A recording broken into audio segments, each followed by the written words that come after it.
Telangana CM Revanth Reddy Hyderabad నుంచి ఢిల్లీ బయలుదేరారు. CM వెంట ఢిల్లీ వెళ్లారు మంత్రులు భట్టి విక్రమార్క, ఉత్తమ్ కుమార్ రెడ్డి. అయితే కాంగ్రెస్ రాష్ట్ర వ్యవహారాల ఇన్ఛార్జ్ దీపాదాస్ మున్షి లోక్సభ అభ్యర్థుల తుది జాబితాపై కాంగ్రెస్ అధిష్టానంతో వీరు చర్చలు జరపబోతున్నారు. మిగిలిన 8 స్థానాలకు నేడు అభ్యర్థులను ప్రకటించే అవకాశం కనిపిస్తోంది. ఇదే అంశానికి సంబంధించిన మరింత సమాచారాన్ని మా ప్రతినిధి భవిత లైవ్ ద్వారా అందిస్తారు. భవిత, చెప్పండి, హైదరాబాద్ నుంచి ఢిల్లీ బయలుదేరారు Telangana CM Revanth Reddy. Telangana CM Revanth Reddy Delhi tour కు సంబంధించిన డీటెయిల్స్ ఏ విధంగా ఉన్నాయి భవిత? ఈరోజు సిఈసి భేటీ మరోసారి కానుంది. అయితే ఈ సిఈసి భేటీలో తెలంగాణకు సంబంధించి అభ్యర్థుల ఫైనల్ లిస్ట్ విడుదల చేసే అవకాశం ఉన్నట్టుగా తెలుస్తుంది. ఇప్పటికే దాదాపుగా 17 స్థానాలకు సంబంధించి 9 స్థానాలు ఆల్రెడీ ప్రకటించిన నేపథ్యంలో మిగతా 8 స్థానాలకు సంబంధించి ఈరోజు సమావేశం అనంతరం విడుదల చేసే అవకాశం ఉన్నట్టుగా తెలుస్తుంది. అయితే దీనికి సంబంధించి ఈ భేటీలో పాల్గొనడానికి పిసిసి చీఫ్ సీఎం రేవంత్ రెడ్డితో పాటు డిప్యూటీ సీఎం భట్టి విక్రమార్కతో పాటు కమిటీ మెంబర్ అయినటువంటి ఉత్తమ్ కుమార్ రెడ్డి కూడా కొద్దిసేపటి క్రితమే ఢిల్లీ బయలుదేరి వెళ్లారు. మరికొద్దిసేపట్లో ఢిల్లీ చేరున్నారు. అయితే ఈ రోజు సాయంత్రం జరిగేటువంటి సమావేశంలో వీరందరూ కూడా పాల్గొననున్నారు. అయితే ముఖ్యంగా ఇప్పటికే దాదాపుగా 8 నియోజకవర్గాలకు సంబంధించి దాదాపుగా 6 నియోజకవర్గాలకు కొంతమేరకు ఏకాభిప్రాయం వచ్చినట్టుగా తెలుస్తుంది.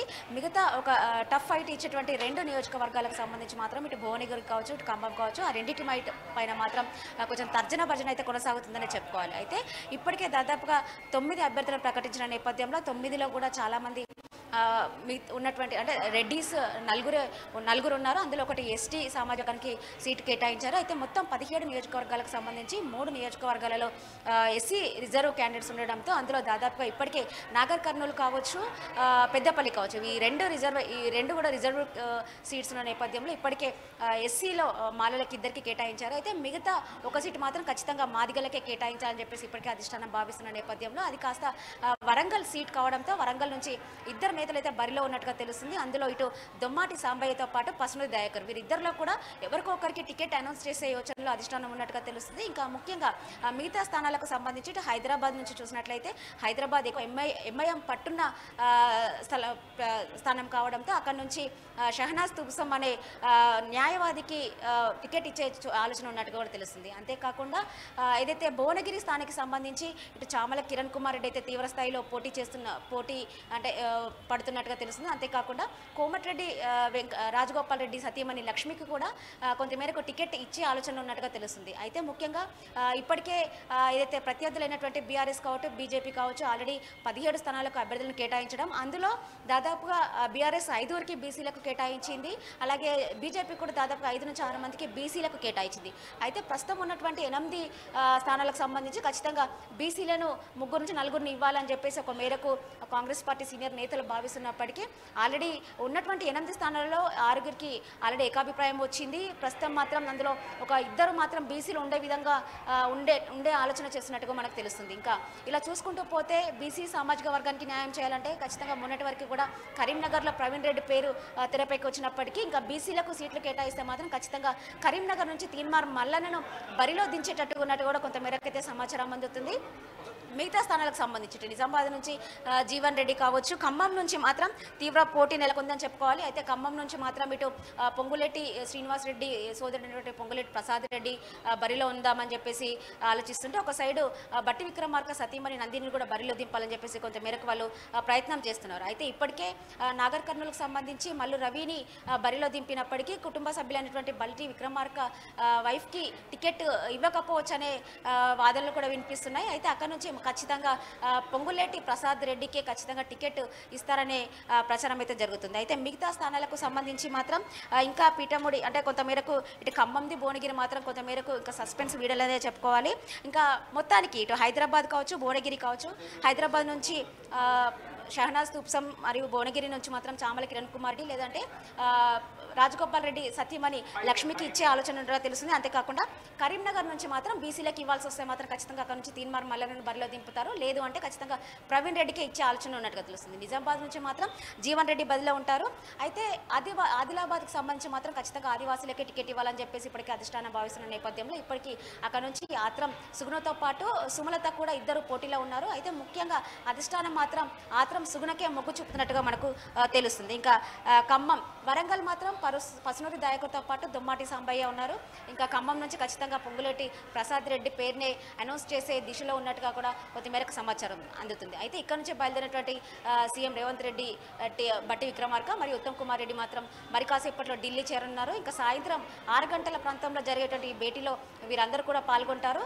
ఇప్పటికే ప్రతిపక్షాలు ఆల్రెడీ అందరి అభ్యర్థులు అనౌన్స్ చేసి ప్రచారంలో దూసుకెళ్తుంది. సో ఈ నేపథ్యంలో ఖచ్చితంగా ఈ రోజు మాత్రం అందరూ అభ్యర్థులను ప్రకటించే యోచనలో ఉన్నట్టుగా కూడా మనకు తెలుస్తుంది.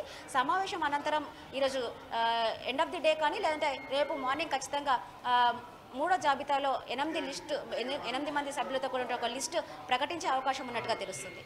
అయితే భవిత చెప్తున్నారు మీరు ఇవాళ కావచ్చు లేకపోతే రేపు ఉదయాన 8 స్థానాలకు సంబంధించిన అభ్యర్థులను ప్రకటించే అవకాశం ఉందని. మరోవైపు చూస్తే అటు ఖమ్మం కావచ్చు, భువనగిరి సీట్లకు సంబంధించిన పోటీ తీవ్రతరంగా ఉన్న నేపథ్యంలో ఈ 2 సీట్లకు సంబంధించిన అభ్యర్థులను కూడా ఇవాళ కావచ్చు రేపే ప్రకటించే అవకాశం ఉందా, లేకపోతే ఇంకా టైం తీసుకునే అవకాశం ఉంది అని అనుకోవచ్చు అంటారు? 8 స్థానాలకు సంబంధించి ఆల్రెడీ 6 స్థానాలకు ఏకాభిప్రాయంకి వచ్చినటువంటి అధిష్టానం మిగతా ఈ 2 స్థానాలకు సంబంధించి ఇటు భువనగిరి కావచ్చు, ఖమ్మం కావచ్చు, ఈ రెండింటి మధ్యన కొంతమేరకు తర్జన భర్జన అయితే కొనసాగుతుంది. అయితే ఈ రెండింటిలో చూస్తే మాత్రం భువనగిరి నుంచి ఖచ్చితంగా ఇటు చామల కిరణ్ కుమార్ రెడ్డి మరియు రాజగోపాల్ రెడ్డి వైఫ్ లక్ష్మి వీళ్ళిద్దరు పేర్లే తెరపైకి వస్తున్న నేపథ్యంలో వాళ్ళిద్దరితో పాటు అలాగే ఖమ్మం నుంచి బట్టి సతీమణి నందిని మల్లు అలాగే ప్రసాద్ రెడ్డి, పొంగులేటి శ్రీనివాస్ సోదరుడు ప్రసాద్ రెడ్డి, వీళ్ళిద్దరు పేర్లు ఈ ఇద్దరు ఉన్న పేర్లలో ఖచ్చితంగా ఇప్పుడు జరిగేటువంటి మీటింగ్లో ఖచ్చితంగా ఒక కొలిక్కి వచ్చే అవకాశం ఉన్నట్టుగా తెలుస్తుంది. వీళ్ళ పేర్లు కూడా అంటే ఇద్దరు పేర్లనే కొంచెం ఫైనల్ చేయాల్సి ఉంటుంది. కాబట్టి ఖచ్చితంగా ఈ రోజు ఇచ్చేటువంటి లిస్టులో మాత్రం మొత్తం 8 మంది పేర్లతో కూడినటువంటి ఒక జాబితా రిలీజ్ అయ్యే అవకాశం ఉన్నట్టుగా తెలుస్తుంది. మాదిరి అండ్ ఈ 8 స్థానాలకు సంబంధించినట్టు తెలంగాణ కాంగ్రెస్ నేతల ఇంటర్నల్ టాక్ ఏ విధంగా ఉందని అనుకోవచ్చు అంటారు భవిత? ఖచ్చితంగా అంటే మొన్నటి నుండి మనం చూసుకున్నట్లయితే కొంతమేరకు సీనియర్స్ అందరూ కూడా అసంతృప్తి వ్యక్తం చేస్తున్నారు. ఎందుకంటే పార్టీ కష్టకాలంలో ఉన్నప్పటి నుంచి కూడా దశాబ్ద కాలం నుంచి పార్టీ కోసం కష్టపడిన సీనియర్ నేతలు చాలా మంది ఉండగా కూడా తాజాగా మొన్న సెకండ్ జాబితాలో చూసినట్లయితే వేరే పార్టీ నుంచి వచ్చినటువంటి వాళ్ళకి 4గురికి అవకాశం దక్కడంతో కొంతమేరకు వాళ్ళు అసంతృప్తి వ్యక్తం చేసినటువంటి పరిస్థితి కనబడుతుంది. అయితే ఈ నేపథ్యంలో ఇప్పటికే అధిష్టానం మాత్రం ఖచ్చితంగా సర్వేలు అభిప్రాయాలు తీసుకురతారట. సర్వేలు నిర్వహించి ఒక అభిప్రాయానికి వస్తే సర్వేల ఆధారంగా చేసుకొని లిస్టులు ఫైనల్ చేసే అవకాశం ఉన్నట్టుగా తెలుస్తుంది. అంతేకాకుండా ఇటు జిల్లాల వారీగా జిల్లాల ఇన్ఛార్జ్లతో కూడా వాళ్ళ అభిప్రాయ సేకరణ తీసుకొని అందులో నుంచే ఫైనల్ చేశాము. కాబట్టి ఖచ్చితంగా ఖచ్చితంగా పార్టీ గెలుపే లక్ష్యంగా పనిచేయాలని చెప్పేసి ఇప్పటికే అధిష్టానం మాత్రం ఇటు సీనియర్ నేతల పాటు కార్యకర్తలకు అందరికీ సూచిస్తుందని మనం చెప్పుకోవాలి. ఖచ్చితంగా అక్కడ కాంగ్రెస్ పార్టీ నేతలు ఉన్నప్పటికీ కూడా ఖచ్చితంగా ప్రత్యర్థులైనటువంటి వాళ్ళకు బలాలు కావచ్చు, అక్కడ ఉన్నటువంటి స్థానికంగా ఉన్నటువంటి అధికంగా బలం కావచ్చు, అక్కడ ఉన్నటువంటి పరిచయాలు కావచ్చు, అక్కడ ఉన్నటువంటి ప్రజలు ఎవరికి మొగ్గు చూపుతున్నారని చెప్పేసి సర్వేల ఆధారంగానే తేలుతుంది. కాబట్టి గతంలో మనం అసెంబ్లీ ఎన్నికల్లో చూసినట్లయితే కూడా పార్టీ అనౌన్స్ చేసినప్పటికీ కూడా చివరి నిమిషంలో బీఫామ్ మాత్రం వేరే వాళ్ళకి ఇచ్చిన పరిస్థితి కనబడుతుంది. ఎందుకంటే అక్కడ ఉన్నటువంటి సామాజిక అంశాలు కావచ్చు, అక్కడ ఉన్నటువంటి అభ్యర్థుల బలాలు కావచ్చు, ఏదైతే సర్వేల ఆధారంగా వచ్చినటువంటి లిస్టే ఫైనల్ చేసింది. కాబట్టి ఇప్పుడు కూడా సర్వేల ఆధారంగా వచ్చినటువంటి లిస్ట్నే ఫైనల్ చేసే యోచనలో అధిష్టానం ఉన్నట్టుగా తెలుస్తుంది.